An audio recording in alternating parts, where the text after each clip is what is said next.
Faili hivi nipeleke hospitalini. Anakataa. Unataka nife unifanye nini? Because you give her suffer. Don't want to give her money. Zoa pesa za ubibi. From house. Zoa na pesa za ubibi. Yes. You kanyagia file. Jamhuri hii ndio wanatufuta nyuma. Twenda songa mbele nao wanatufuta nyuma. Si ndio? Hongo kila mahali hongo. Ukienda wapi hospitalini hongo? Nataka hongo. Mke wangu.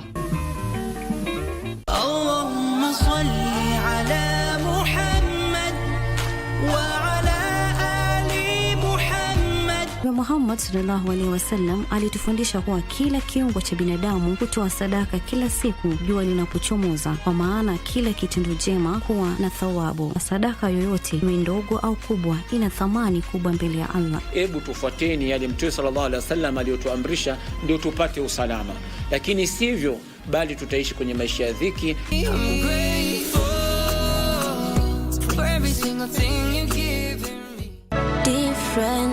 Technology is making inclusivity a reality day by day. We hope that they will be encouraged, that people out there are actually innovating for them to make it more inclusive. Exclusion is more expensive than including PW. The cost of excluding PWDs in whichever form is quite too expensive for the country. Disability should not be a limitation. Let our conditions not define us. Let us have that courage and that confidence in ourselves. Differently. The moon reminds us of home, even when we live toil away from it. I wish everyone and their families back in China a blessed holiday. May health and happiness be yours. Hey, great! You wonder what twist of fate brought us together like this? Back in China, I was on the brink of promotion. Then you suddenly popped out of nowhere and took everything. Confirm your theory first. If it really was them who backstabbed you, I'll be on your side.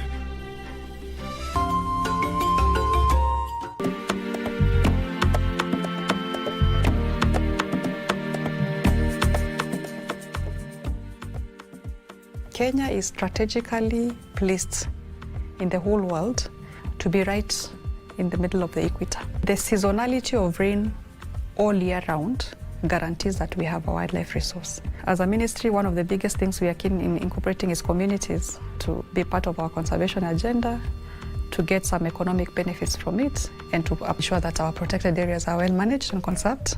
We also ensure that communities, especially those that live within wildlife areas, are well aware and educated on how to coexist with wildlife. We have put National Treasury budget to community conservancies, make sure that they have infrastructure that is necessary to promote, but also incentivize investments into those spaces. We're in a very good place in terms of anti-poaching efforts. Our big five is on a steady growth. We are also in a place where communities are deriving more economic benefits from wildlife. If you go to Masai Mara today, people who had subdivided land previously have consolidated it back and are earning quite some good money from a lease fee for hotel facilities, but also well-managed pasture. With technology surveillance, we're able to monitor quite a number of our animals that we've collared, and we know when they leave their protected areas to go to community areas, and we respond before they even then have a chance to interact with people. We do barriers so that there is a clear distinction where wildlife is supposed to stay and where people are supposed to stay. My call is that Kenyans do not take wildlife just as a tourism product, but that it is an important enabler of our conservation spaces, places where are critical water towers. They are critical for our air, they are critical for our water, they are critical for our food systems.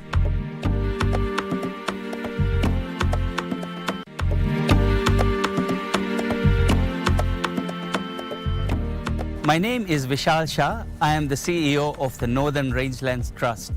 In the late 80s, 90s, there was a lot of poaching in the country, and we nearly lost our rhinos and even the elephant. That's where the movement started. The founders realized that we got to make communities part of the solution to saving the wildlife.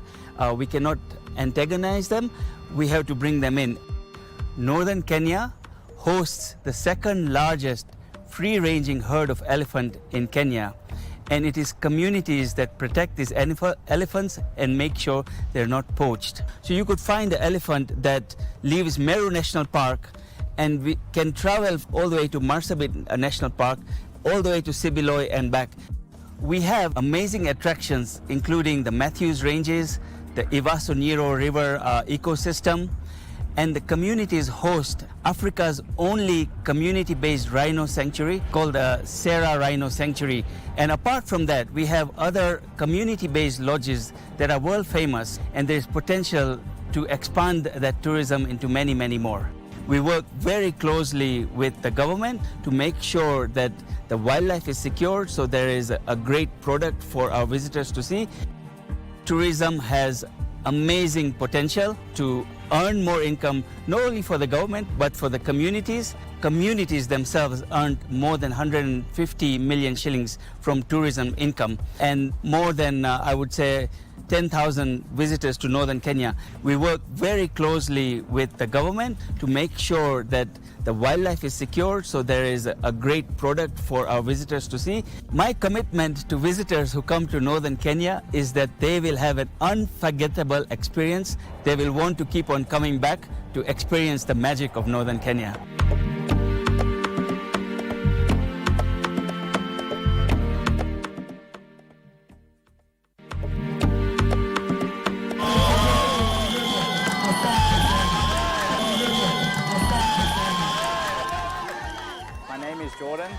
I'm working with Team Mauritius and we are in Kenya for the African Champs of 2025.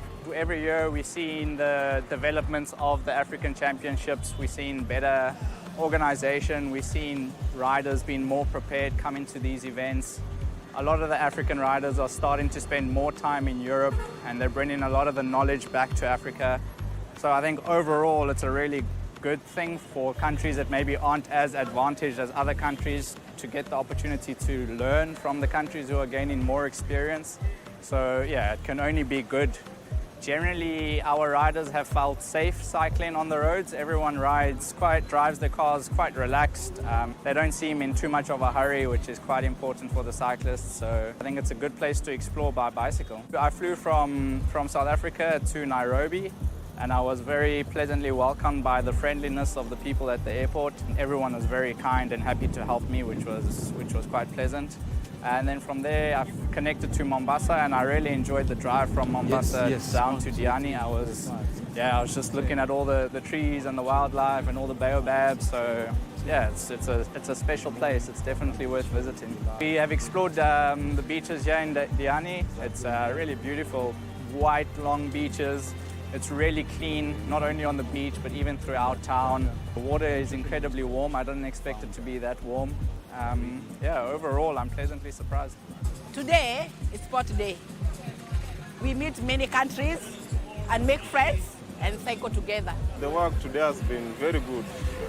I've never done work like this since we opened. People enjoyed our meal. We have the sausages and the burger. People enjoyed our burger so much because it's the best in Diani.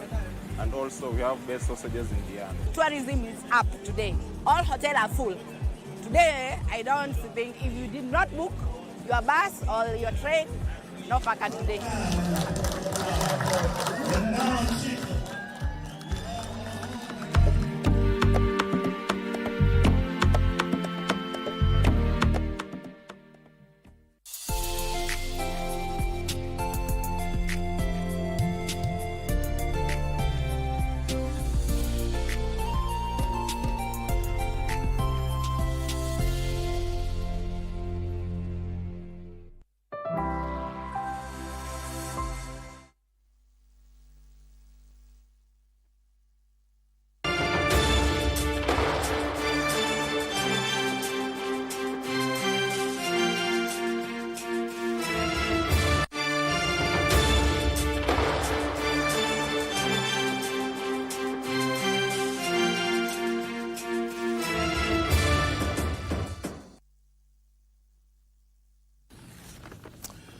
Well, good morning as we come up on air with all the day's breaking news. This is Viz Check, and of course, we are live from Broadcasting House. We're keeping an eye on the day's event that are going to shape the news world. And of course, today we're keeping an eye on what's happening at Kenyatta International Convention Center, where President William Ruto is expected to launch 3 critical documents that are going to guide the development of tourism in the country. And one of the much-awaited documents is the National Wildlife Census. The last one was done in the year 2021, and so the second one will be released today. It has been ongoing for the last 3 years, and so it is going to inform the number of animals that we have, or the number of animals that we have lost as a country. And the other document is a new tourism marketing strategy. That's right. As Kenya aims to attract about 7 million tourists by the year 2030, this is the document that is going to lay the ground for welcoming these huge numbers. O'Brien Kimani is my name. We are live from our national headquarters at Kenya Broadcasting House. And of course, we also have other news. The United Nations Habitat meeting is taking place at the UN headquarters. Also, President William Ruto is expected to be there. This is the UN's top body when it comes to environmental matters. They will be discussing the global climate change and, of course, the changing environment that we operate in and the way forwards. About 180 countries are represented in that meeting that started on the 8th. It's coming to a close tomorrow. Well, and tomorrow is a holiday, so it's coming to a close today. I told you this is BizCheck, where we discuss critical issues that affect your day-to-day life. This morning, we are also going to have 2 topics that are very interesting. The women agenda in business, and of course, the construction or the built environment, the situation and the way forward. That is a conversation that we are going to have here. And remember, we have our reporters on the ground. They are tracking all the happenings from the counties. Well, let's talk about women. And we know for sure that for the longest time, women have been marginalized in the world of business, even in the business of accessing loans. They go through a laborious process to ensure that they qualify for capital. And the question is what we need to do to bring more women into the world of business, and of course to make it easy for women to operate in the world of business. Well, guess who is joining us this morning? She is the founder and CEO of Waridi, let me get it right, Waridi Pure Coconut brand. She is an entrepreneur's coach and, as I said, a founder of Waridi Pure Coconut brand. She is Tabitha Daka.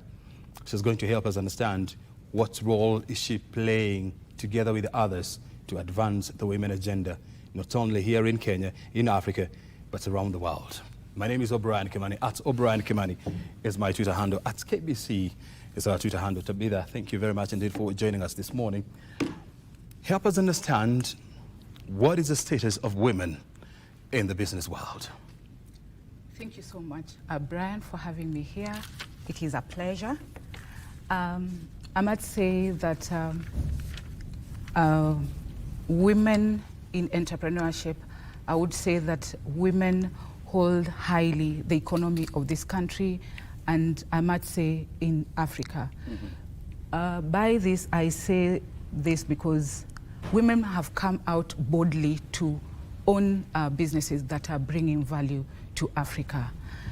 I'm looking at it as, I would say jokingly, is that women should have a backache for just contributing highly to the economy of Kenya. Yes. Are they doing that? Yes, they are. I can tell you, if you check the statistics of the women that are running, not only in Kenya, but in Africa, very huge. And I can say it because women, we are nurturers. So anytime that we are given something, we uphold it with a lot of integrity and a way of giving to the society and offering value through whatever we do. Out of 10 entrepreneurs, how many are women? 7. 7? Yes. So 3 are men? Yes. Actually, I would say this confidently because as an entrepreneur coach, as you said, I run the entrepreneur boardroom, and most of the people that I mentor and I coach mostly are women. Yes, they come out boldly. They are risk taker. Yes. So then, if 7 of 10 entrepreneurs are women, then should we say that men are getting disadvantaged in the entrepreneurs space? Well, I wouldn't want to say they are disadvantaged. What I'm looking at is the embrace that us women we've come out with towards to the contribution of the economy. And again, I would say that women, I would say myself is, according to myself, is how I even came out with Waridi Pure Coconut brand. It was about, it was driven out of value driven. So you will see, and I was, like I've said, that women, we are natural. We'll just look at things that we really need to nurture. Yes, so that's how you'll see that women are coming out forefront to just start. Most of the SMEs, I would say, they are women. Yes. When you look at all the efforts, all the policies that have been put in place to empower women and help them get into the business space or entrepreneurship space, are they enough?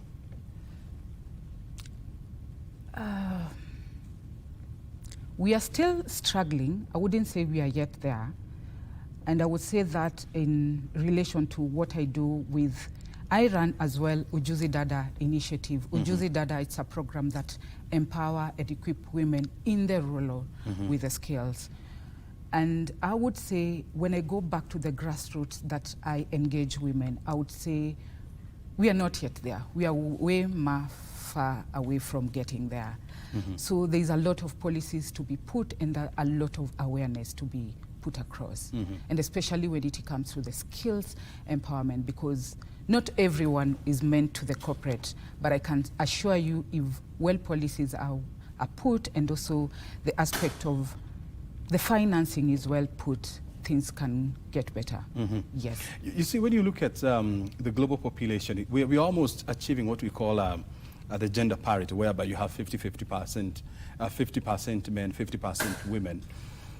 And so when you're getting such numbers, and these are official numbers, you know, from the United Nations Population Fund, so where are women getting it wrong, or who is getting it wrong in ensuring that we have more women in the entrepreneurship space, just like the number that we have for men? I wouldn't want to say that there's anyone who is getting it wrong. I would say that an entrepreneurship is a very lonely journey. It's the choice that you make and the passion that really pushes you to just pursue what you feel that this one will solve a problem. And I would say it's an open space, because I would say that Africa, we have a lot of problems, a lot of problems. And if we could look at it as a way of solving the problem, I think we can be all of us in the space. And then we can just be 50-50. But I think for me, it's just the matter of value. What are you giving should be the value that is driving you. Yeah. Are women ready to embrace entrepreneurship? We are ready. Very ready, yes. And I was attending the Kenya Association of Manufacturer Women in Business. I can tell you women are out there embracing entrepreneurship boldly. So the only challenge that I can say as women we usually have is when it comes to financing and accessing capital, because we are told we need to bring collateral and we don't have those kind of things that we need to present. And sometimes I can say, I call it poverty of time.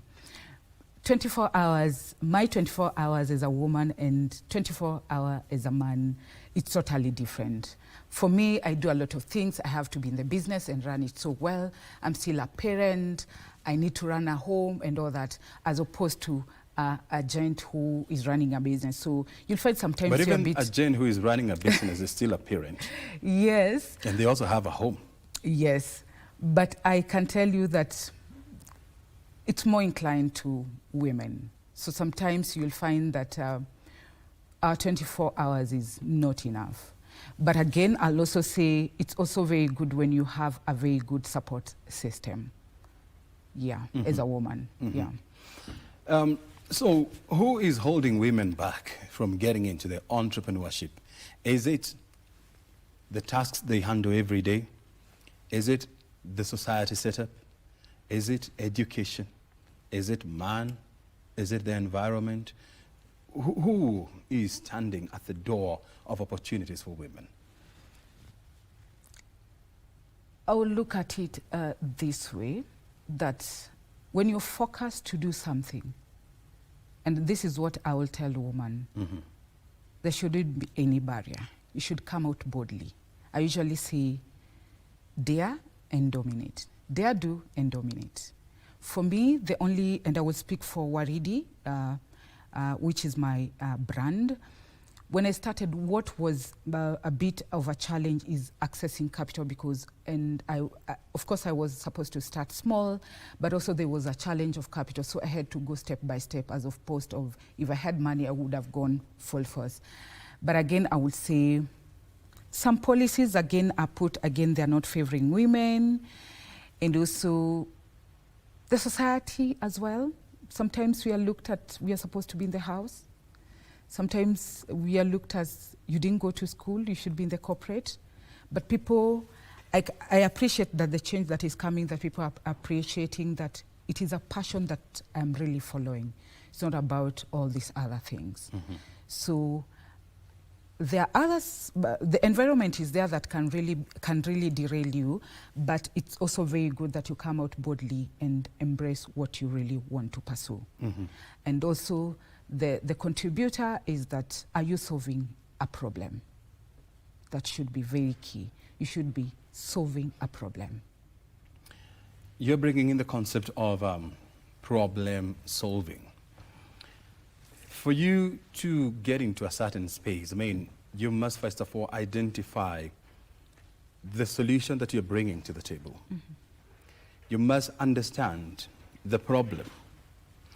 You must do a beginning to end analysis of where do I get in, what do I get in with, who do I need, and what else do I require for me to get into that space.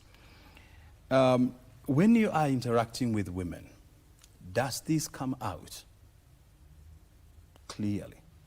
Yes, it's come out very clearly, and especially when I'm doing my coaching sessions, not only for women, even for men. One thing that I usually advocate is that even before you start, check out what is that problem that you really need to solve.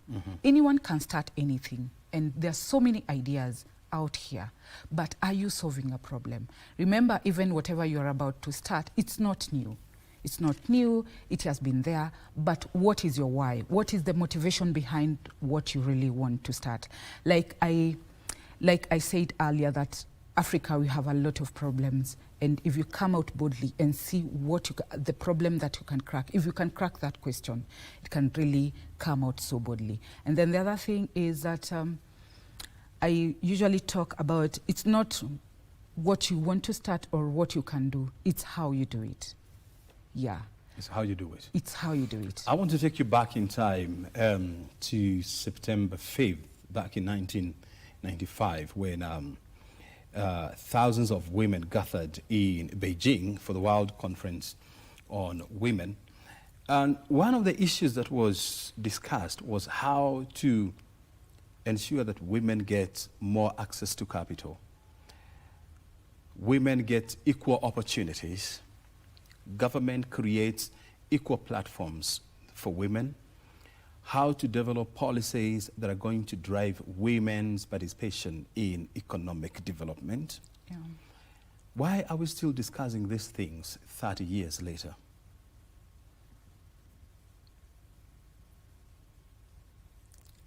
I would say that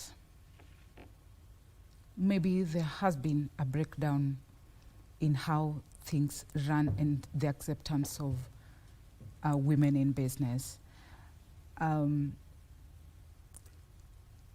things that when, and especially when you want to start a business and you and shortage of capital and you go and access any finances, there's so many bureaucracy that are put there it becomes a challenge, and what really happens, it makes us as women get discouraged and want to pull aside. So, and also I've checked that many financial sectors have come up with policies that are well kept to also give the woman financial literacy, so that maybe they understand what they're trying to get themselves into, even as they approach the financial aid from any bank or any financial setup. But I think it's something that is really, it's work in progress, because I can tell you for sure, I myself have been able to access a fund, but I can say it was not that easy for me to get there. Of course, there were so many things that they needed to check out of where the business, how does the business look, and how the business look, and how the potential of the business, because of course the bank wouldn't want to risk out with your business when they're not very sure. And again, women at times, I usually say, we are not very good with money.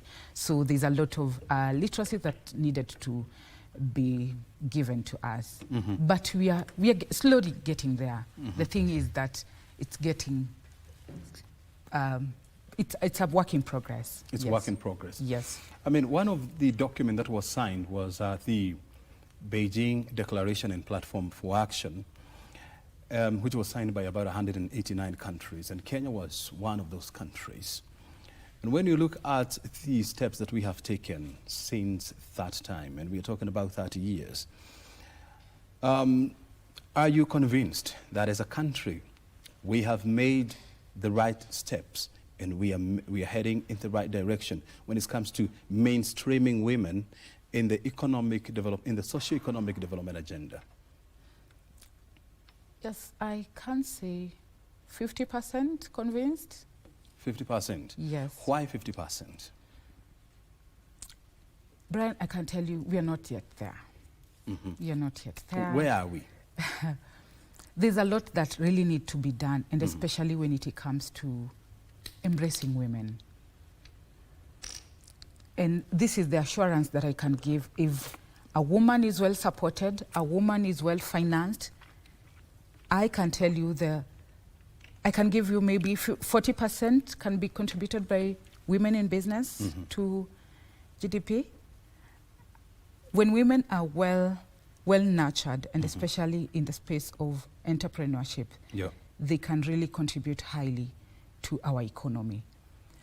But again, I think it's a policy that maybe women in business should come and sit down and put structures together so that we can streamline this as a country. So when you say we are there 50%, so it means that we have done something to the level of 50% of your satisfaction. Yeah. So what is this have we done?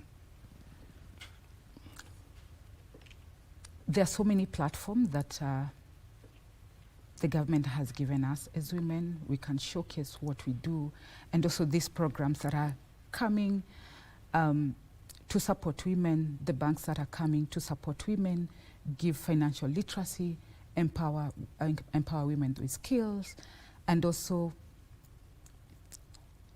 just raising us and giving us and also a platform that we can really do well in our businesses.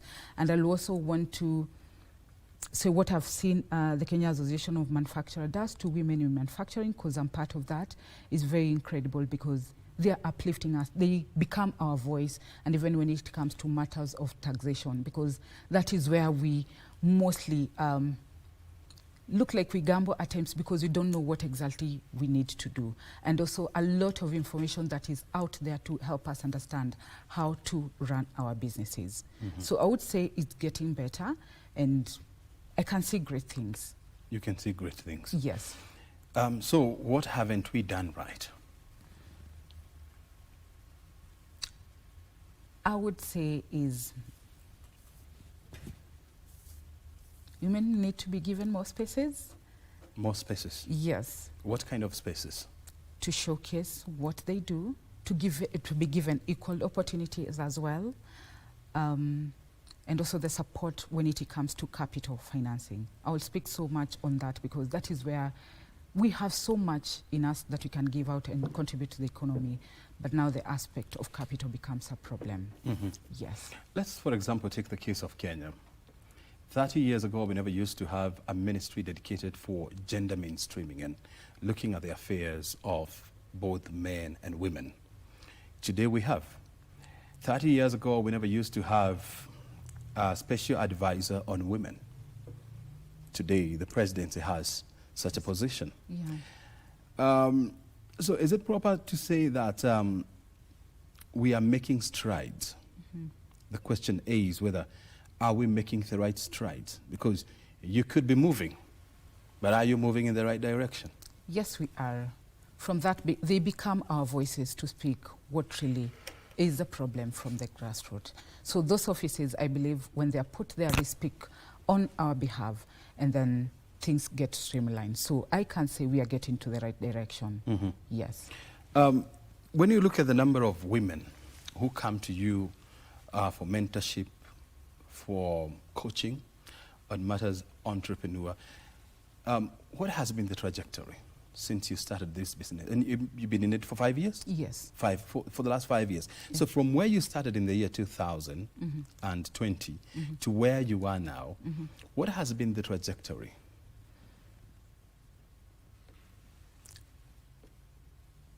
I can say that I look at it,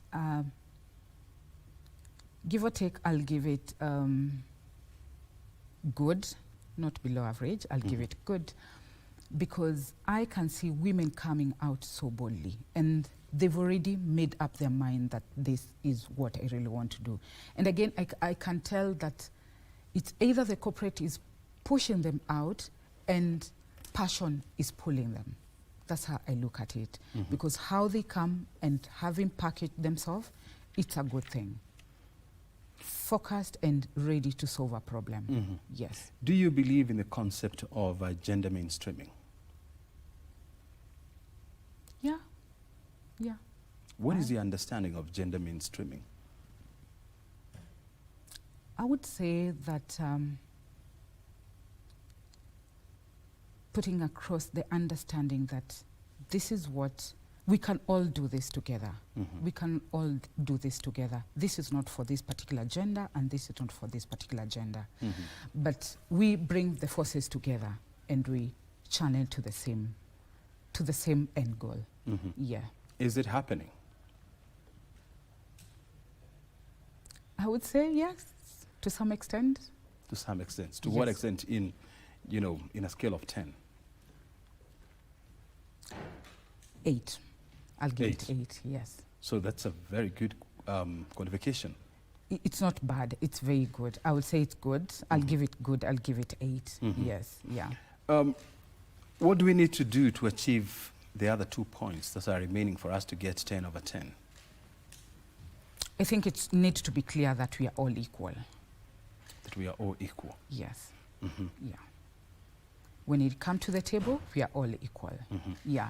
What matters, we're like coming to the table as equal partners. Yes. What it needs to be known is that it's a matter of how am I doing it?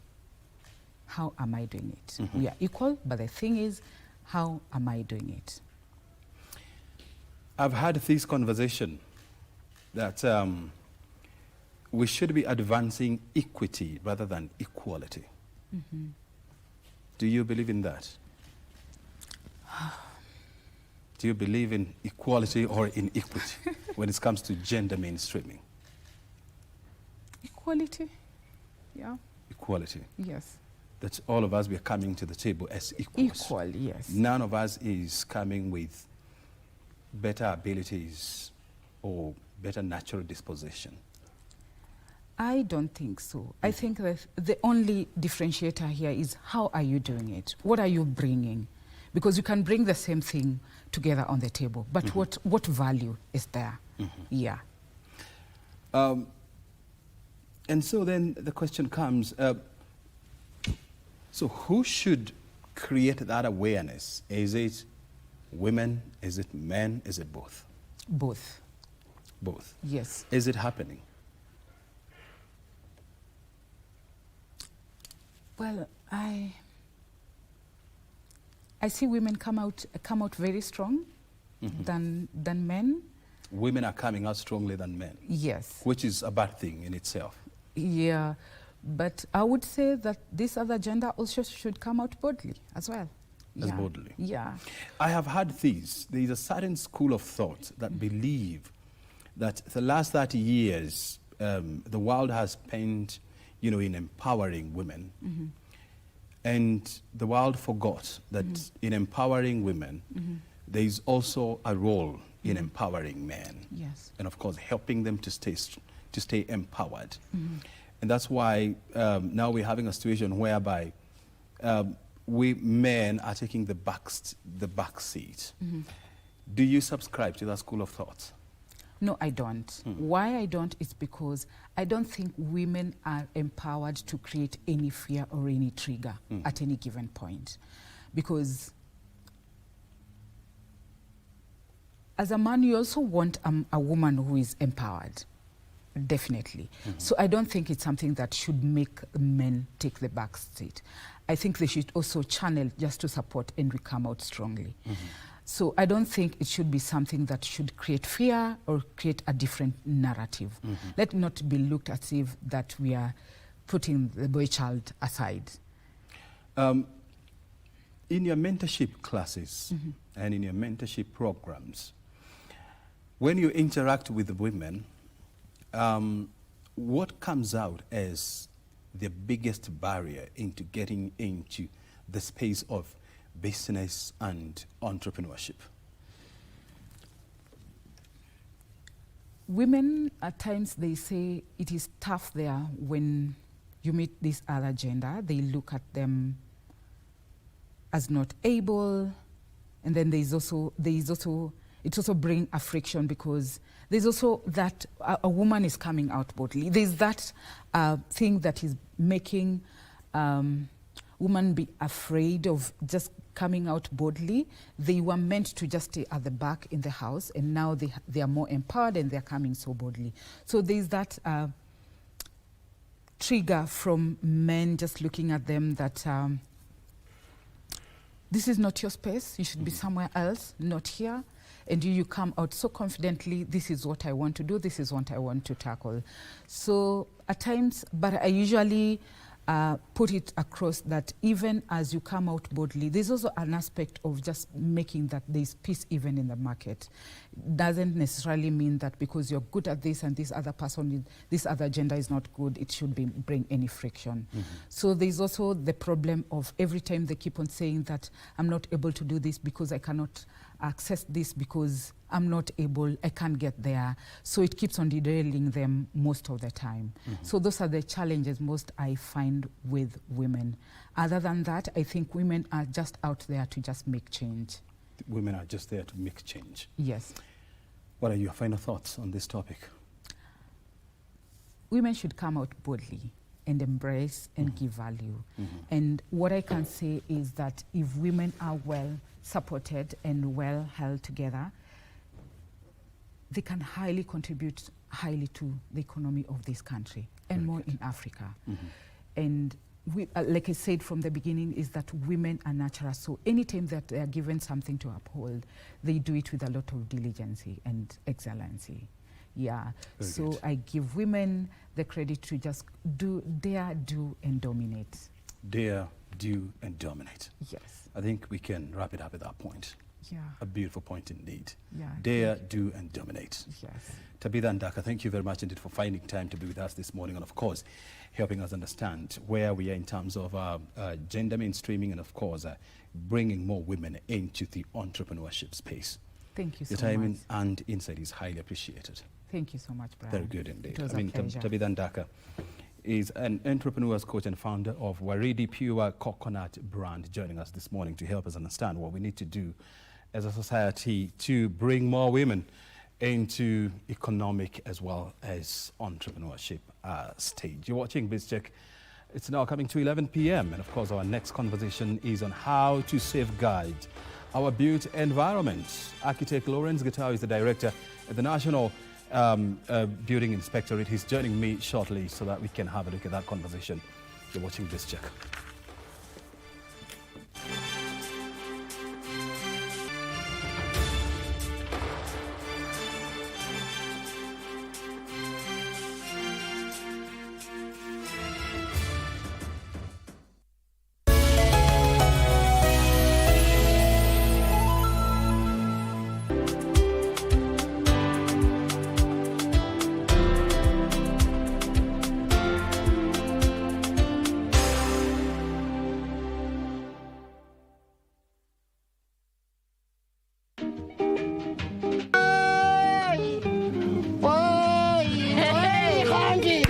utaruka hapa mpaka ushangae mheshimiwa. Kweli Nikikwambia uruke sasa utaruka.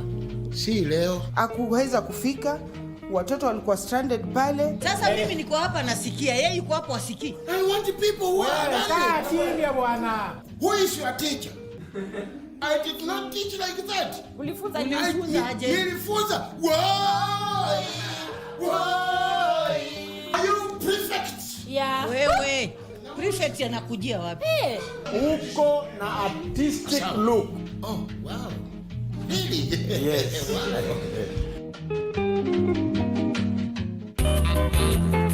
Ombe Mola tujalie tuzidi kwenda enzi wangu mimi hapa nacheza kidogo wangu wa milele. Hata mlipa hizo pesa, lakini hii si mpango yangu. Mimi ni Mkristo na tena wa maji mingi.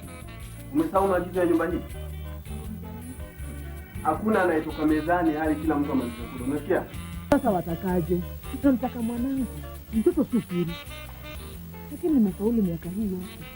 Shilingi 100,000, mashallah. Niambieni kama hiyo sio baraka. Ama kweli ndio Mungu ametuona. Ndio, tena sana.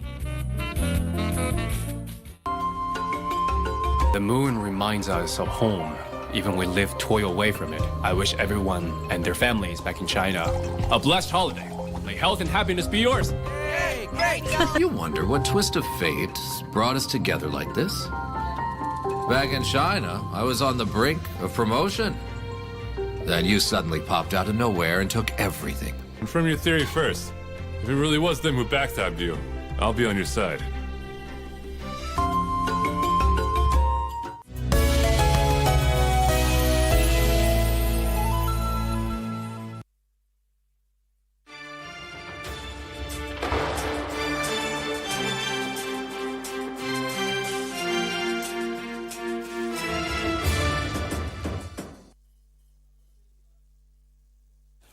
Very good. I mean, when you look at Kenya's real estate industry, its contribution to Kenya's GDP is about 5%.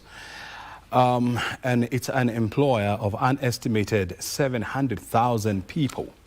And currently, the government is undertaking one of its biggest infrastructural projects in the name of affordable housing programs. This year alone, about 1,000, almost 2,000 units have been given or constructed to completion, and you still have thousands more, actually almost 10,000 units that are still under construction. We'll still have roads coming up like the Mau Summit, the Rironi Mau Summit Highway, many other projects from Nairobi, Kisumu, Eldoret, Wajir, Kiambu. You have thousands of projects coming up. And the question is this: who should be the one in charge of ensuring that there is safety and safety regulations of all these construction sites is adhered to? And that is why you have the National Building Inspectorate. It was created back in 2015 to ensure there is compliance in safety regulations in the built environment. So 10 years later, we still have cases of houses collapsing. So far this year, we have about 6 buildings that have collapsed in Kenya. And so architect Lawrence Gitau is the director of NBI, which is domiciled at the Ministry of Public Works. He's joining me this morning so that he can help us understand what the agency is doing, what the challenge is, and what is the way forward. Thank you very much indeed, architect, for joining us. The year 2025, it has been relatively quieter. I mean, compared to other years, we haven't had a significant number of buildings, collapsing. Is it that because they were never reported, or is it that they never collapsed? And is it that we are now enforcing safety regulations in our built environment? Yes, good morning, O'Brien, and good morning, Kenya. Indeed, we've seen a decrease in the number of buildings collapsing, and this has been through the efforts of the players in the sector, that is the regulators, and specifically the coordination from our office, that is the National Building Inspectorate in the State Department for Public Works, working together with all the other players to sensitize the public. We've also been on air, thanks to KBC, talking to our people, to our Kenyans, asking them to build sustainably, to use professionals, to use registered architects, to use registered contractors and engineers, and also talking to our counties to increase their capacity to review those drawings and to do the inspections when they're on site. But that said, there are also many projects that are not reported, especially the small collapses, the walls collapsing, the excavation pits. Some of them do not get reported. Yes. You've finished carrying your audits for this year.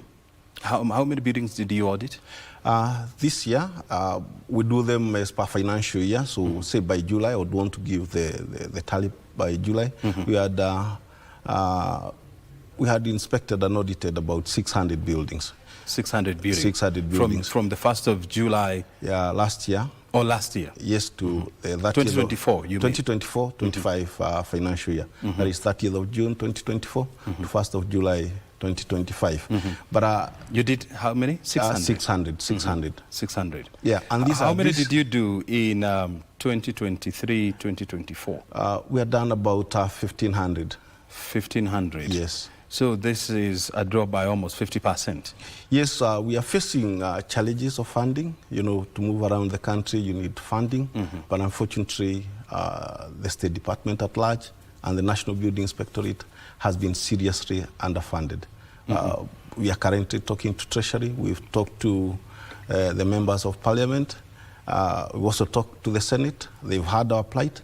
We hope that in the coming year, the budget will be enhanced. But that said, why are you underfunded? Is it that Parliament, the Senate, they don't understand your critical mandate as a national agency?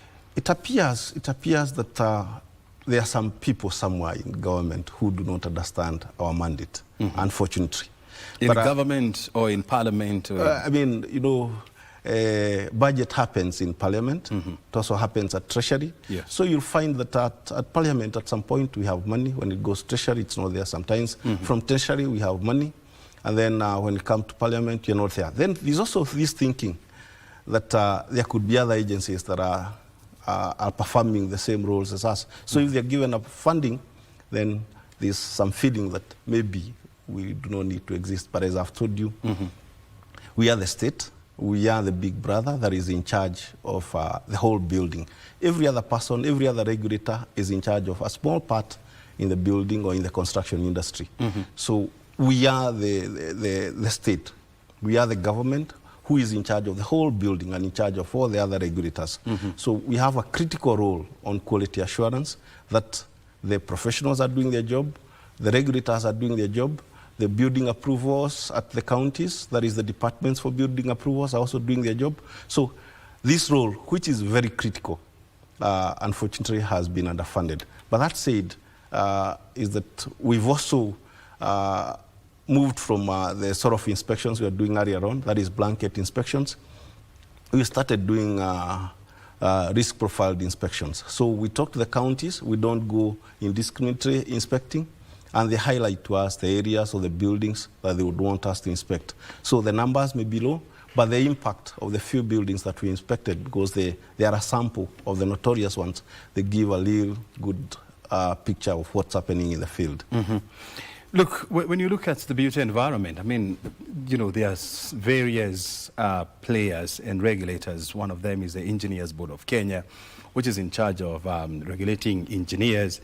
You have the BORAX, or the Board of Architects, Registration of Architects and Quantity Surveyors, yes. BORAX. You also have the National Construction Authority. You have the National Building Inspectorate. You have the county government. Who else do we have there? We have NEMA. We have NEMA, yeah. We have the Water Resource Authority. Yeah, and depending on who you're building, the roads authorities will also come in. Then you have Kenya, you have Kura, yes. You have Kenya Airports Authority. Kenya Airports Authority may also come in. May also come in. So there are a plethora of players in this sector. And there's a feeling that there are so many players, you know, regulating one industry. Do you have the same feeling? Do you share this sentiment? The regulators must be many because buildings are very complex. And as I've said, you see different professionals are regulated by different regulators. And this is the standard practice across the world. Engineers will not be lumped with architects. Architects will not be together with contractors. So it's okay that there are many regulators and there are many players.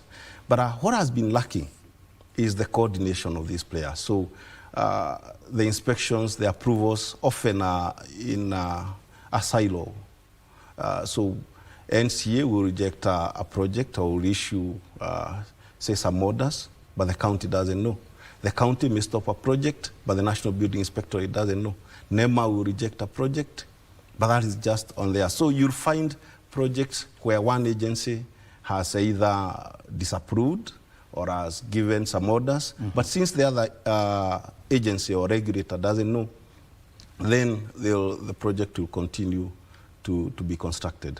And that is where the coordination comes in. That's where the State Department for Public Works and essentially the National Building Inspectorate comes in to ensure that these regulators are in a coordinated environment. And one of the key proposals that is on my desk and soon will be effected is the one-stop shop. You know, for us to be to have a coordinated and regulated built environment, these players, in as many as they are, they must work from the same point.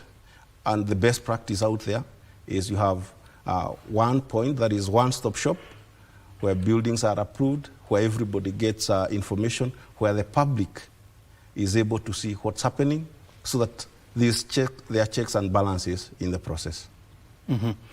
And so, from where you sit, the National Building Inspectorate should be the mother of all these agencies, ensuring that each and every one of them is playing their role according to the rule of the book. Yes, correct. Are you facing any opposition from the other players? Definitely, of course, when your mandate seems to be that big, of course, there are people who will say that you're doing their role. But if you look clearly, each of these regulators, EBK, that is the Engineers Board of Kenya, is regulating engineers, and we have no dispute with them. The architects, the boards of registration of architects and conservators, they are regulating the architects. The counties have their mandate on development control, a mandate that they are not doing very well. We have NEMA, they have their mandate on environment, Water Resource Authority, they have their own mandate, and all the other agencies have their mandate. National Construction Authority have their mandate, and their mandate is to regulate contractors, register projects and regulate contractors. If you look at the role of the National Building Inspectorate, it's clear that you need government to come and assure the public that there is good work being done by these regulators, by the professionals regulated by the BORACs, by the professionals regulated by EBK, and by the contractors. And, you know, the case for the National Building Inspectorate in 2015 was, then in 2015, BORACs was there, it's very old. EBK has been there. NCA was already established. NEMA was already there, but the buildings were collapsing. So there was need for someone else to come and coordinate these people so that they work together. And this is where we are. And we hope that we could transition to just being seen as inspectors and auditors to be a building safety regulator. O'Brien, I'll tell you, the future of this country, with the way we started building, we are living up there in the skies, very many meters above the ground. The challenges that we had, and as you've rightly said, the collapses have gone down. Yeah. We are likely to see zero collapses in the near future, possibly in the next 2-3 years. Because on that area of structural integrity, we've worked very hard, and people now know that if you build wrongly, if you don't use professionals, if you don't use the right materials, if you don't mix your concrete well, your building will collapse. But the next catastrophe, just like in the other developed world, it will be on fire. Fire and fire safety in those tall buildings. You know, last week we were in the Senate with the CS, our CS, CS Wahome and PS Joel, for public works. And there was a question on accessibility, and the question is on a 24-floor building. If there's a fire on 12th floor, what happens to the people with disability? How do they get down? We have buildings here with no fire escape routes, or with fire escape routes that allow smoke during a fire. We have buildings here that have lifts, but there's no lift that is a fireman's lift, so you can't access it during a fire. So these are the issues, and these issues are going to bring a new conversation on how we approach our building, how we review our buildings at approval, and how we inspect them. And as has happened, we have cases that have happened. Last week, I think this week, there was one, I think, in Indonesia. Yeah. A 7th-floor building, 20 people died. There was also another one in Hong Kong. Yes, Hong Kong, yeah. Not a very tall building, but there was a fire and people were unable to escape. Now, look at Hong Kong. It's a fairly developed country with practices much better than ours, with better fire engines and many. Better infrastructure. The infrastructure is good. Better skilled workers. But still, people died in that building. Yeah. If you look at the fire in London in 2017. The Grenfell Tower. The Grenfell Tower. 72 people died in London. A first world country. You can imagine. And the fire took about, was it 3 days to put out? Exactly. And there was also another fire. Was it in Boston or where, in the US? Yes. There have been fires in these buildings. And this issue of fire in Kenya has just been in slums. We hear fire in Mukuru, fire in Toy Market, fire in Gikomba, fire in Mathare. But we've not had serious fires in high-rise buildings because our buildings were not that high-rise. I think the farthest people are staying is about 6 floors, 7 floors. But today, we have people living on 24th floor. Even on 40th floor? Even on 40th floor. So these issues are coming home.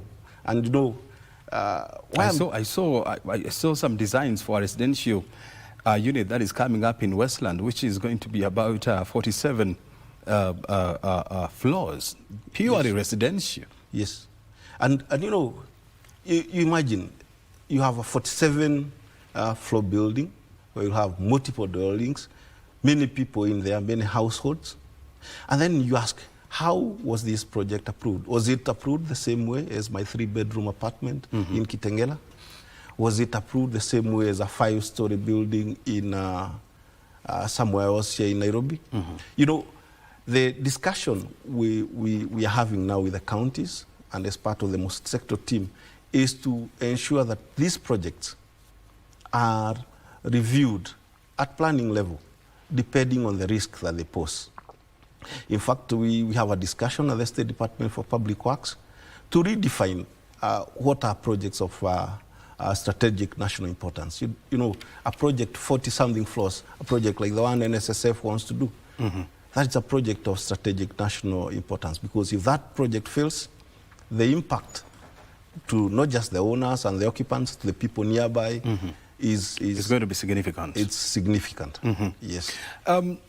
I know, and I have heard these, that there are discussions to turn the inspectorate into an authority that is going to be in charge of ensuring that safety regulations and is adhered to in the built environment. Do you want to give us an update on that? It's still a bit too early, but the thinking is ongoing. The paper has been done. It will be in cabinet early next year. We would want to transition the authority, the National Building Inspectorate, to an authority, essentially a building safety regulator. And this is because of the gaps that I've told you. One would want the inspectorate, then authority, a safety regulator, to undertake one key function that is not being done by anyone. That is to accredit the county departments that are doing approvals. We get approvals, but as Kenyans, we also know that in those counties, there are no professionals. We have counties with mandates, but no one accredits them. Yeah. So we have counties doing work, collecting approval fees, but they've turned them into, say, revenue streams.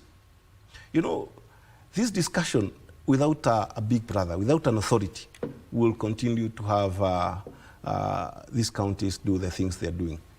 Recently, O'Brien, I was in Kisii.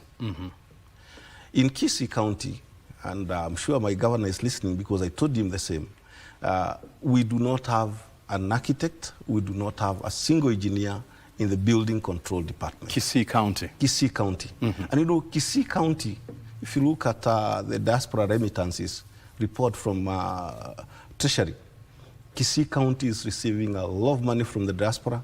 And you know, most of the money coming from the diaspora is going to buildings. The money from Minnesota. And they don't have an engineer? There's no engineer. They don't have there. the services of an architect? Nothing. So how do they approve buildings? They just stamp them. You know, this is what I'm saying. Without due diligence, without... You know where we are as a country, and I think we need to rethink. We need to rethink how we do things. You cannot be a county, you're building buildings, you want people to be safe, but you do not employ an architect, you do not employ an engineer. And when you do, they are not registered by EBK, they are not registered by Borax. And these are the people you want to assure the public that the buildings they built are safe. So we've turned, that is at that basic level, building plan approval, we've turned that function into a revenue generation stream. And you know, the best practices... Do they have a spatial development plan in Kisii County? Most counties have spatial development plans, but you know... I saw a report, it's about 19 of them. Yes, a good number of them. But you know, those development plans are so global. They are at a very high level. What counties need, including our big city here, Nairobi, are zoning plans. The zoning plan goes to the individual plot and to the immediate neighborhood. So the zoning guideline tells you, if you're on a plot, these are the meters you need to leave from the plot boundary. These are the meters you need to leave from the road. And this is the height, this is the density. That none of this country has. Not even Nairobi County? Not even Nairobi. You know, we had there's a case where I think Rafter Road, and there's another one that is Parklands. Parklands. You know, there's a case that the judges had to tell the county to put the act together. You cannot be approving buildings when you have no guidelines. You know, it's like we're in the jungle. You can do anything or you don't know what to do. And you know, possibly why this has been done so, you know, it creates a chance for corruption. And I saw that building approvals and permits was one of the top revenue earner for Nairobi County in the financial year 2024-2025. Yes, correct. Did I see something like that? Yes, yes. And they're doing these with total disregard of laid out procedures, of the law. And so what is the remedy for this? As I said, of course, devolution was good, but I think there are some areas that we devolved too early before we had the capacity for those functions. You know, development control is such a key issue in terms of safety, because that is the entry point. If you get a bad building approved, you know, the process, garbage in, garbage out, you get a bad project approved, then definitely that project will be bad. The remedy is to have third-party review, and this third-party review, I'm saying, either from a regulator like ourselves, that is National Building Inspectorate or the State Department for Public Works, all accredited private sector engineers and architects to give third-party review that whatever is being done is fit for purpose. And as you said, Nairobi County and many other counties, this is a revenue stream. You know, approval fees, and Kenyans should ask themselves, when I pay approval fees, what am I paying for? Is it a tax because you're not paying property tax? Or is it for a service? Essentially, approval fees, and this is the best practice world over, should be pegged on recovery cost for ensuring that the services are being offered. So the approval fees should be fees to pay architects, to pay engineers, to pay inspectors, to review the drawings, and to review the work on site. When you look at all the counties, and we have 47 of them, How many counties have embraced or have hired qualified and certified engineers, architects, quantity surveyors, and such? Essentially, all counties are at fault, but there's something that is helping this process. You'll see in Kisumu, they've given that process to the city. And, you know, the cities have some funding from World Bank. You can imagine, we have to be forced by an external person to recruit professionals. The only place where we have professionals is in the cities, the municipalities, because of these. And right now we have about 119 municipalities? Yes, yes. In those ones, they're being forced by the World Bank. By the World Bank. External powers. External powers to hire competent people. So why wouldn't they hire services of architects? Is it that they are too expensive or what? Or they don't see the point? Or maybe they don't even know they need to hire them? No, I think they do. I think they do. Before this constitution, we had the local authorities. The local authorities had architects, had engineers. But when we came in, you know, we are in a very highly politicized environment. And, you know, architects and engineers, if you don't pay them well, of course, one, the pay is not that good in those areas. And then the environment may not be conducive because it's highly politicized.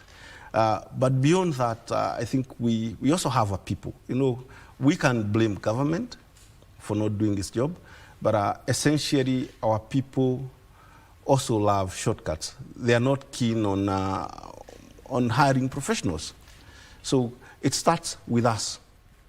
I'm negligent, or I know there are regulations, but since I know I can pay someone some small fees, my things can be approved. So from us, if we were insisting as people that I've done my work, it's been done by an architect, but you are my governor, you are my county member of assembly, go and say that we need people, competent people, to be able to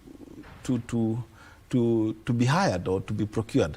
But again, you know what happened after the devolution? The counties employed very many people, but not in the key resort areas.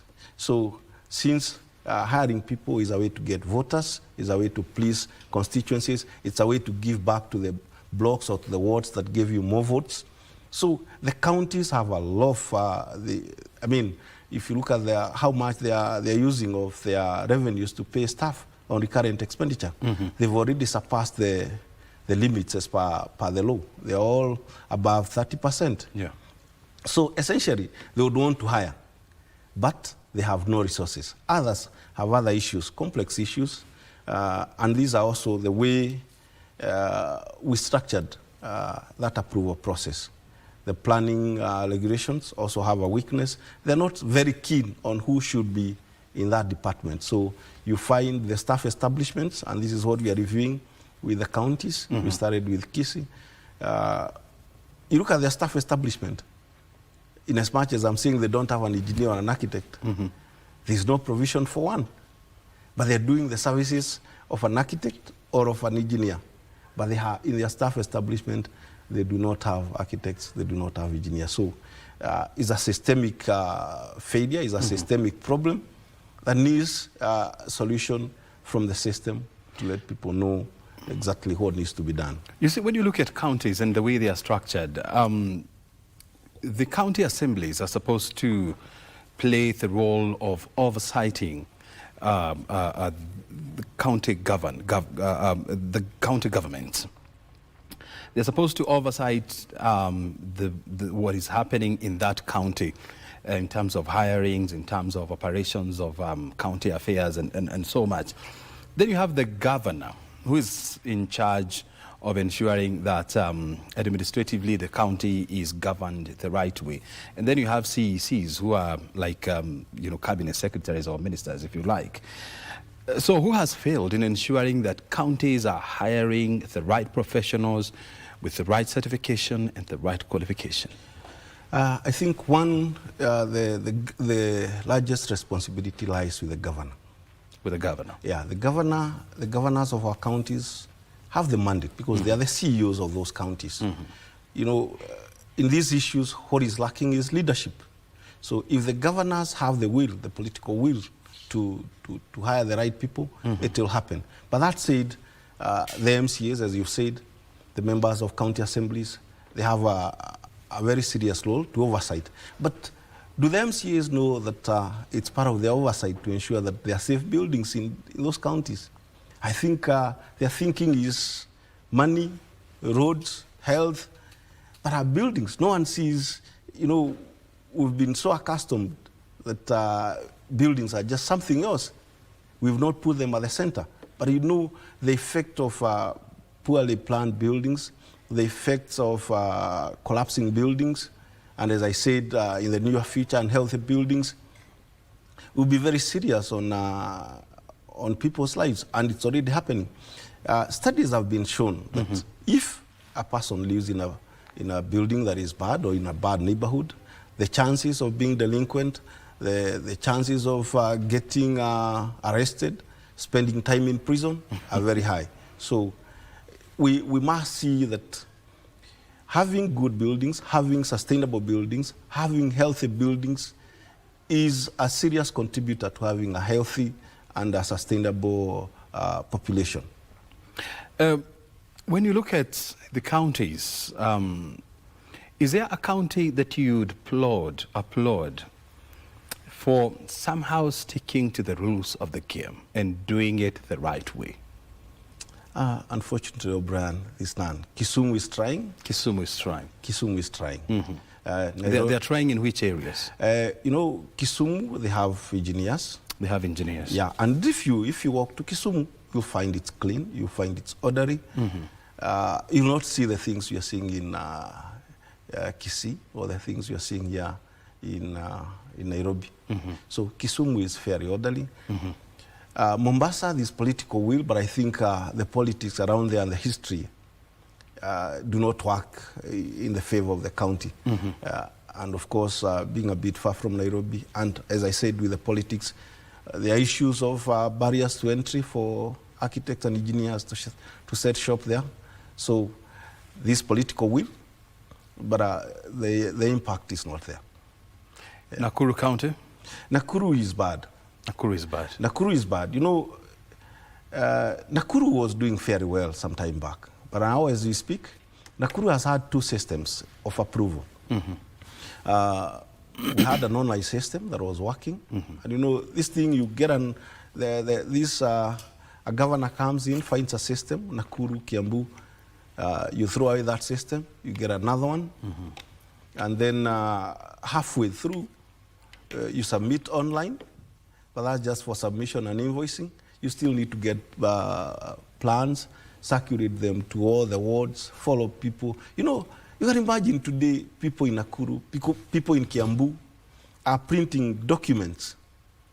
Even in Kiambu County? Even in Kiambu. Kiambu had a system. They came, it was stopped, it failed, but I mean... Who implemented the system? The system had been implemented by the previous governor, but when the current governor came... And the previous governor was James Nyoro, Dr. James Nyoro. Yes, yes. But right now, the system, there's no system. It's manual. It's collapsed. No, they just shelved it. That system cannot collapse. They just shelved it. Or either they did not renew the licenses or get another one. But you can imagine, today, Nairobi is Kiambu is an extension of Nairobi. Yeah. You can imagine the developments there. You've seen the noise on media, on social media, on approvals in Kiambu. I think the CCM lands had to be transferred. But you know, it's because the system is opaque. Because you do not know when you go to Kiambu. You do not. And Kiambu is the second highest urbanized county in Nairobi. Correct. I mean, in Kenya after Nairobi. Correct. And those are the issues we have. And as you have rightly put it, I mean, Kiambu County is by extension, is an extension of Nairobi. It's part of the larger Nairobi metropolitan area. So we would expect that Kiambu, Kajiado, Machakos, and Nairobi would be leading. What about Machakos? Machakos is not very bad. But you know, there's a part of Machakos that is also Nairobi. Mulolongo. Syokimau. Yeah, those areas. Machakos is not that bad. Nairobi? Nairobi is bad. Nairobi is bad, O'Brien. I'll tell you.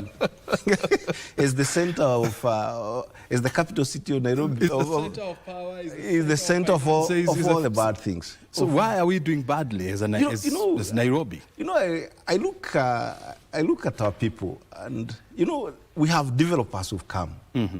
You know, Nairobi, because of its strategic space it occupies in this country, mm-hmm. attracts more investment than every other city. Mm-hmm. So we have developers in this city, specifically in Nairobi. We have developers, and you can group them. We have developers in Isili, we have developers in South Sea, developers in Westlands, developers in the upper area, Milimani, Kirereshwa, Kilimani, those areas. These developers have somehow colluded with the powers that be to get anything approved. But you know, as I talk to Kenyans, you know, people, a developer, you know, there are not many. They can corrupt the system. Mm-hmm. But you know, after they build these houses, they do not live there. It's you and me who lives there. Yeah. We can show them the red card. Tell them you build bad buildings, will not occupy.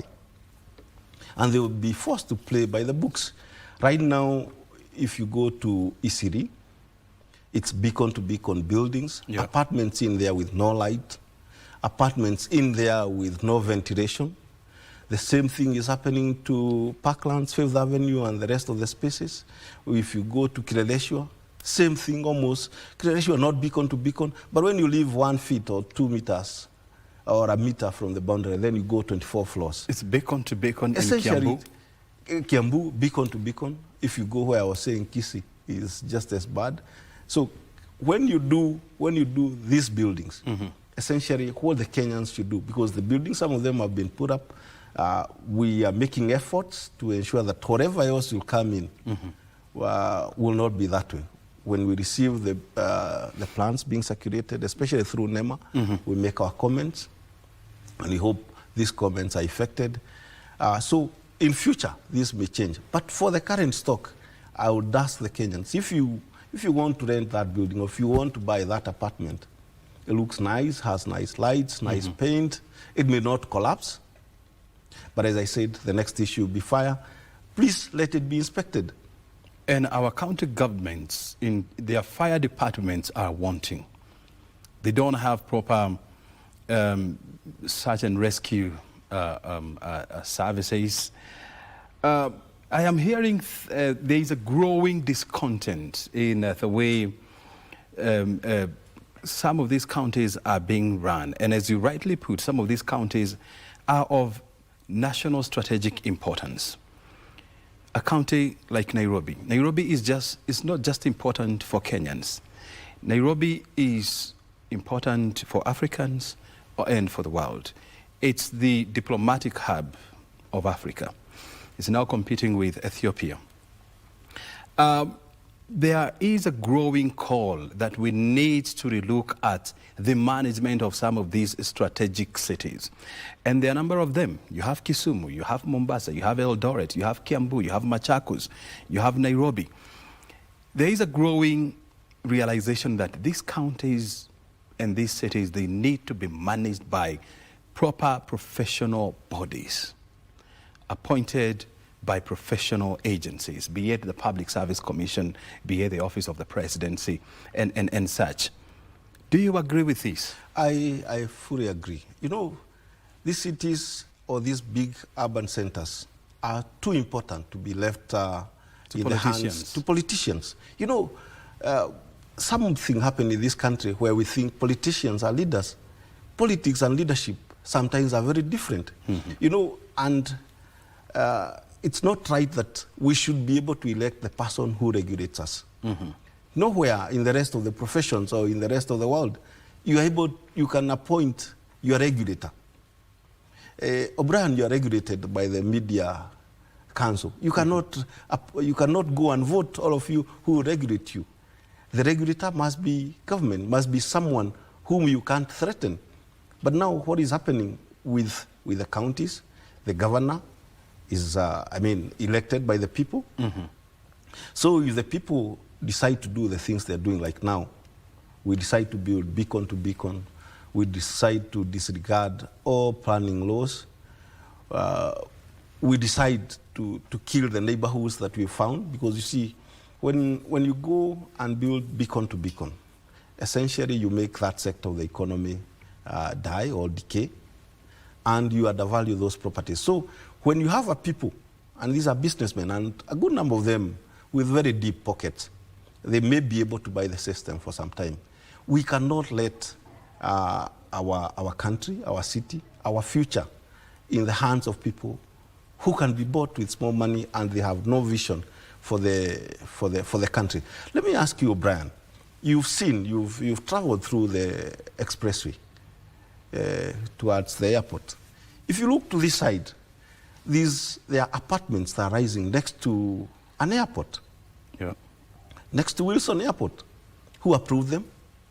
Of course, does the person care? Go to Isili, we have an airbase there. We have apartments rising up there. Go to Embakasi, just next to JKIA. I mean, there are apartments there with complete disregard for safety. But we are letting them go. We are letting them get approved. You know, the management, it may not be the whole city. We may leave some part of the city for the people to have their governor. You know, even in the good book, you know, sometimes the Israelites, after they came from Egypt, they asked for a king, even when they had God, but they were given. We may give them some chance to have some leader, but for certain key areas or certain key socio activities. But there are serious matters in this country that need professional leadership. That and cannot be left to politicians to determine. The politicians should keep off some of these areas. Because, for example, when you look at the city of Nairobi, and I just want to use, for example, the expressway and the lower deck, there's a road there called Mombasa Road. When you look at the upper deck, the expressway, it's very well lit.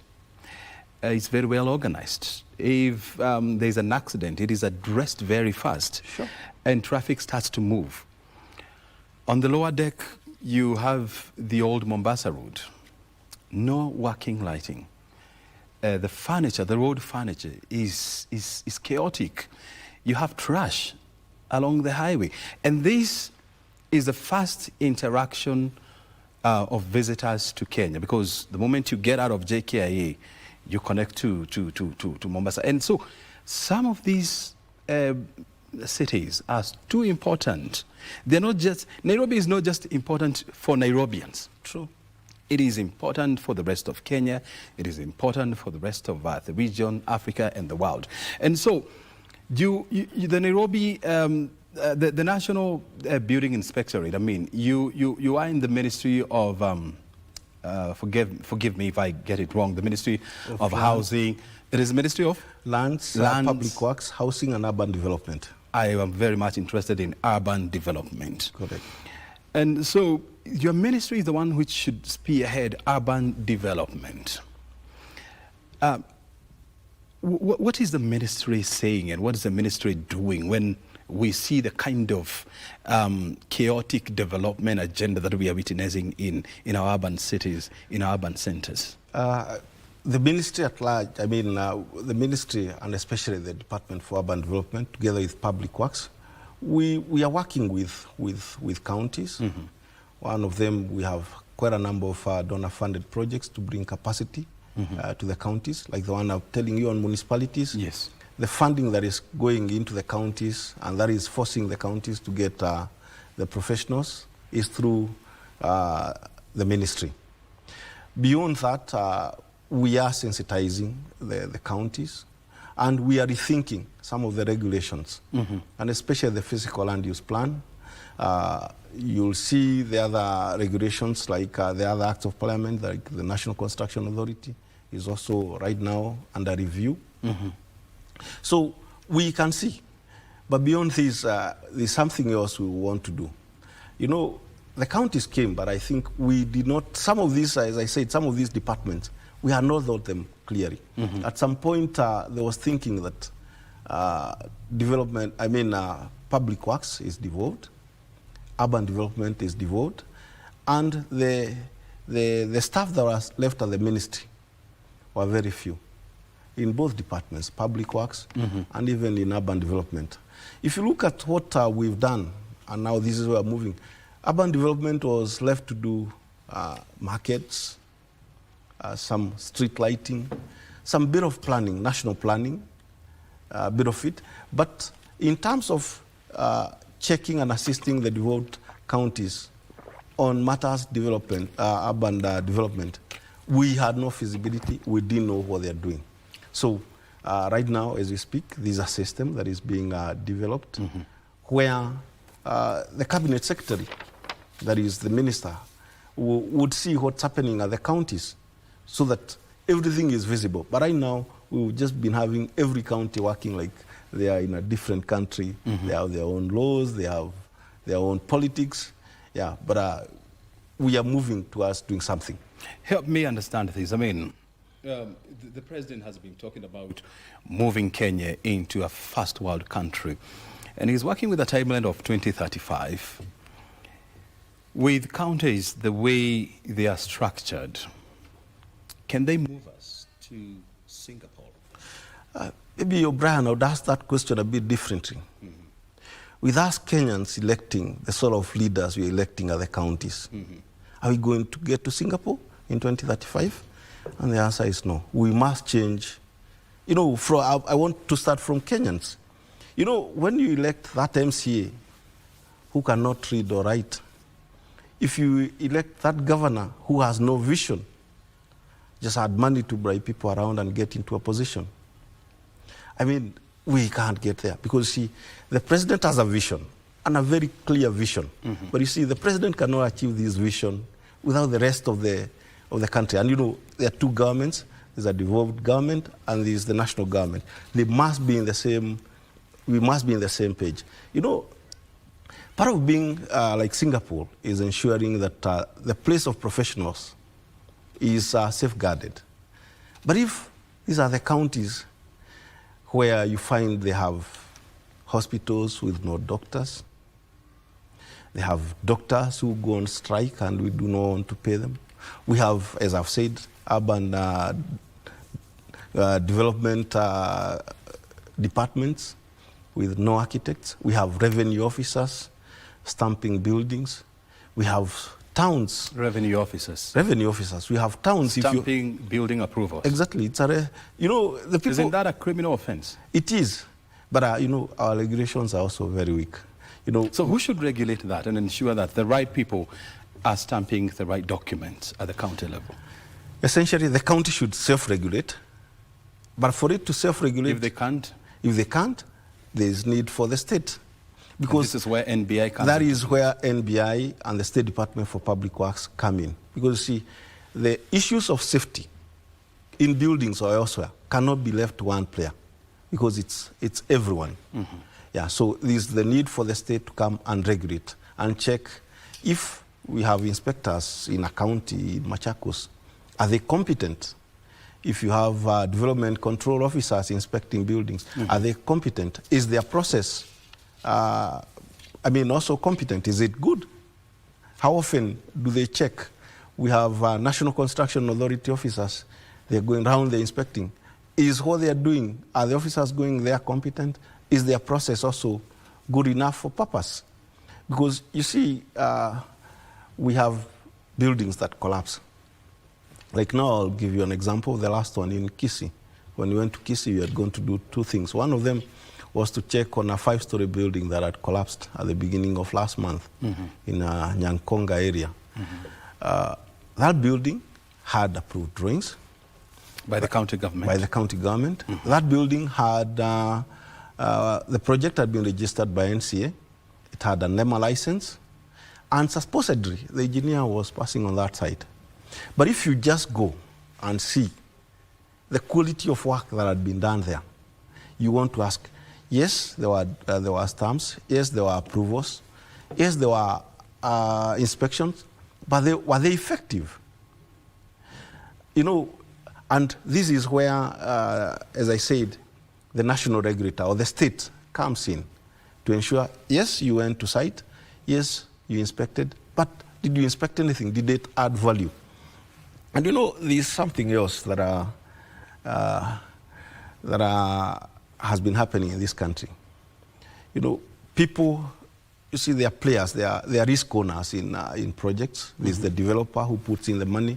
If it comes down, he loses the money. There's the architect who should take an insurance. There's the engineer, must be registered by the board, takes an insurance. There's the contractor who should also take an insurance. But these are a county approving authority. You know, like now, question is, a building collapsed in Mombasa, a building collapsed in Kisii. It was approved. Is there any law that says the approving officer should be held accountable? Unfortunately, our regulations are weak. They're very weak, especially on that area, that approval, even if they review, is just a stamp. They do not take any responsibility. You cannot hold them to account. So we need to progress to change that so that if you approve and you collect fees, you must review. Because the purpose of government is to assure the public that all the other players are doing the right thing. Yeah, so starting with the county, if you approve, like now the one I'm talking on in Kisii, if you look at the drawings, you know, you ask them, you stamp them. They're illegible, you can't read them. They're incomplete. They are inconsistent. It's a 5-level structure. Are you planning to press charges against people who allow that to happen? We give advisory to the competent authorities. That is the National Construction Authority? Yes, and of course, you know, some of them are criminal, eh? Yeah, so that is the DCI and the others. Yeah, we share our reports with DCI. Do they take yes, any action? Sometimes they do. Sometimes? Sometimes, yeah, I would not say always, sometimes. And sometimes we do not get very good cooperation, but we are working on it, as I said, sometimes, yes. Architect, I mean, when you look at our Singapore dream as being championed by the president, I mean, it is premised on the realization that where we are not in a good space. You know, our urban centers are not fit for purpose. We don't have, you know, our design of urban centers is poor. Our pollution in our urban centers, you know, is getting to critical levels. And so there is a need to put our house in order. As NBI, how should you be empowered to be at the forefront of helping the president achieve the Singapore dream through urban planning? Thank you, Brian. And I hope, I'm sure the president will be listening to me. Oh, mine. Yes. This is one of his favorite channels. Good. So, I mean, the National Building Inspectorate and the State Department for Public Works needs to be empowered to take up its role as the champion for development control and for policy. Essentially, the State Department for Public Works plays a very pivotal role in achieving that dream of being transitioning into a developed country in the near future. And this can only happen if the State Department is well resourced. You know, there needs to be enough funding for the State Department, because for us to change that culture, we need to ensure that the professionals that have been educated in this country find meaningful work. You know, we want to be Singapore, but our architects and our engineers are riding motorbikes, while quacks are getting their plans approved. And you know, we have an industry, if well thought out, can be able to employ all these people and of course get others from the region. If you look at the numbers, like the ones you had just mentioned, this year alone, up to say October, the county government of Nairobi approved projects worth about 200 billion. 200 billion shillings. If you work those figures backwards and see what would be the fees for architects and engineers, that money, even if they charge half that percentage, but essentially they should charge what is in the law, is enough to employ all the architects and all the engineers in this country. And you know, the ripple effect of this is that you'd have engineers with sustainable farms, They're able to give attachment to the young people. So the issues we have with the youth will now end because they would find mentorship, they would find places they would work, places they would be able to get money and also be able to get experience. And this would also transition now also to the contractors. You know, we are talking about employment, but often it's good to ask ourselves, what sort of employment are we getting? Yesterday, I saw you with the Department for Urban Housing, and there was a question on someone, can we get permanent employment? Of course, you may not get permanent employment with contractors, but you can be able to get contract employments. We have, in the industry, we've decided to be completely informal, that a contractor employs people either weekly, pays them on Saturday, pays them on Sunday. You go to those people doing those big projects.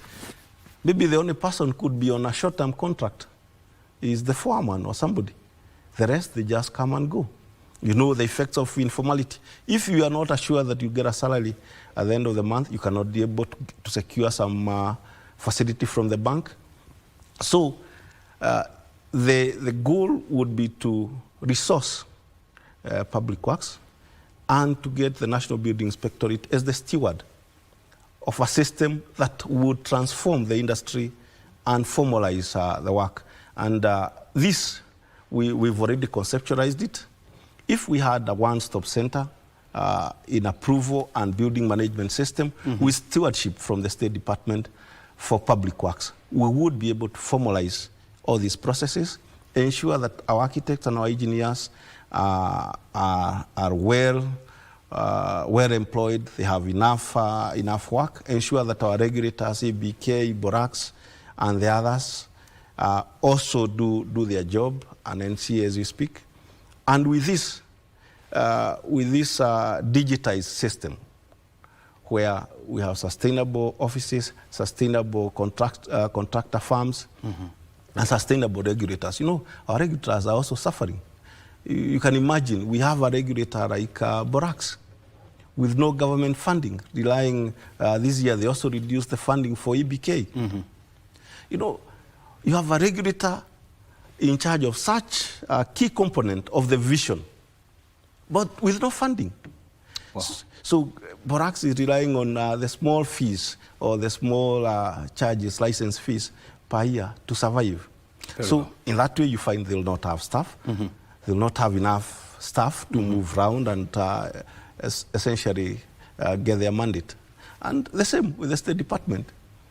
No funding, no budgetary allocation. Yes. And because we have to wind up, Architect Gitau, I want you in 1 minute to tell us, a well-capacitated National Building Inspectorate, a well-capacitated State Department for Urban Planning, how will it help Kenya achieve the Singaporean dream?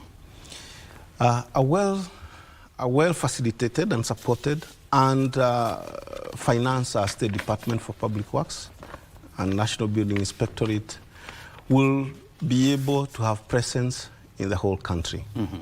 And this presence will be to assist the counties and to assist every other person out there to ensure that they achieve their dream, to ensure that the policies, the built environment policies that we are in charge of are being effected by the counties and by all the other players.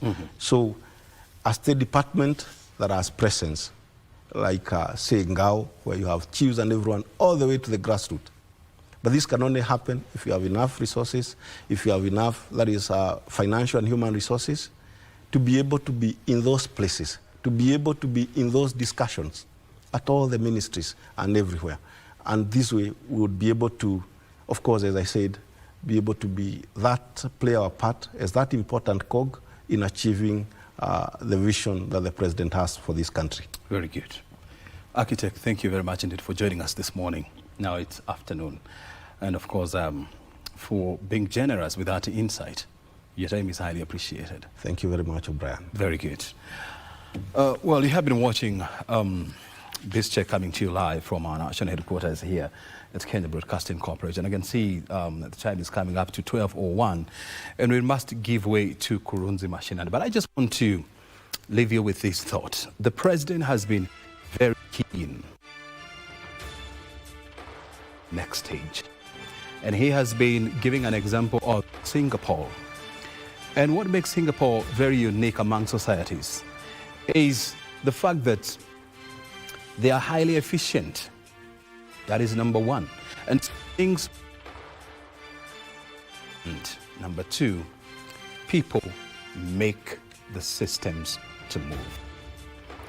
You have a role in delivering Kenya to that much Singapore dream. And so as a Kenyan, you have a role to play. It is your responsibility to help the president and help the government to achieve the Singaporean dream.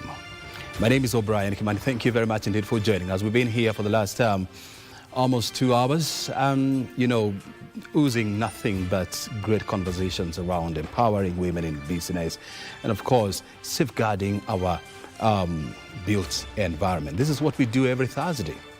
Remember, Kurunzi Mashinani is coming up next. My name is O'Brien Kimani. As I said, have a good afternoon.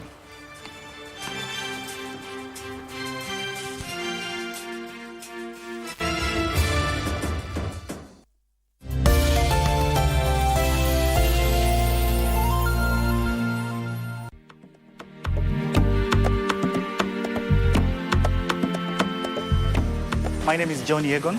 I am the General Manager of Hotel Sapphire. The hotel has a total capacity of 110 rooms with conference capacity of 1,700 pax, with enough parking for up to 200 vehicles, yet within the city. Mombasa has always been associated with beach, but the way we are looking at it, the culture of Mombasa is predominated in the city of Mombasa. This is where you find Fort Jesus. This is where you find Pembe Zandovu, the Old Town and all the spices. We have water sports at Chuda Creek, which is also in the city. That is an experience in itself that is lasting.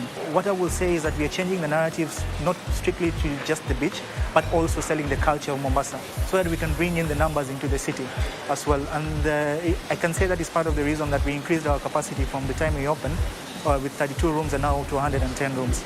We have basically touched every part of the economy because our suppliers for all our vegetables, meat items, we're dealing with the local suppliers. We have a total of 177 staff. Majority is from within the local community. We work alongside the local colleges for trainings as well.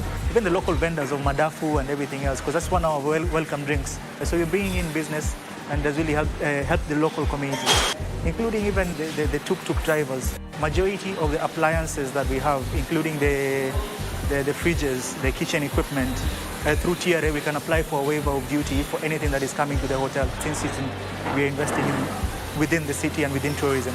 I think that has been the one single most important thing that has really supported us in our expansion.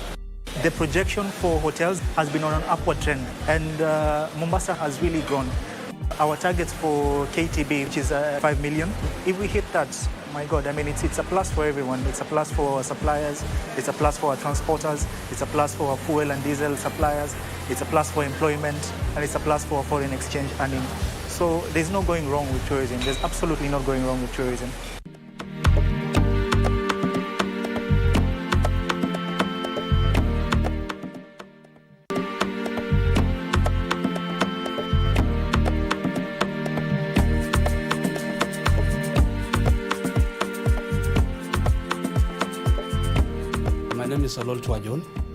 I'm the PS State Department for Tourism.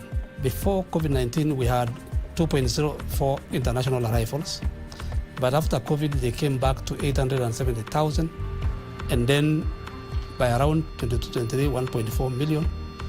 But since that time, the numbers have been progressing. Up to the end of last year, we had actually achieved 2.4 million international arrivals.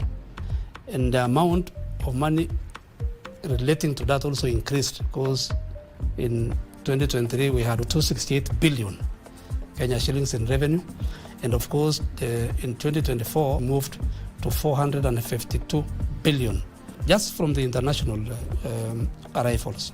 On the front of numbers, we achieved. At the area of income, we also achieved. And this income also went ahead to create employment, because the more the numbers of tourists coming, the more the services required in terms of hotel workers, in terms of tour operators, in terms of tour guides, even in terms of people working with airlines and so on, because once there is growth in terms of arrivals, then there is growth across the sector. On the side of MICE, we have also seen a growth which is relating to these numbers that we have seen. It has led to establishment of new hotels, and a number of them are putting up MICE facilities. You can see very significantly that the number of international conferences being held in Kenya have actually significantly increased. Why? Because of the improvement in infrastructure at KICC and also our hotels. So there's a lot of growth in terms of hosting of international conferences in Kenya. And this has impacted also on creation of employment.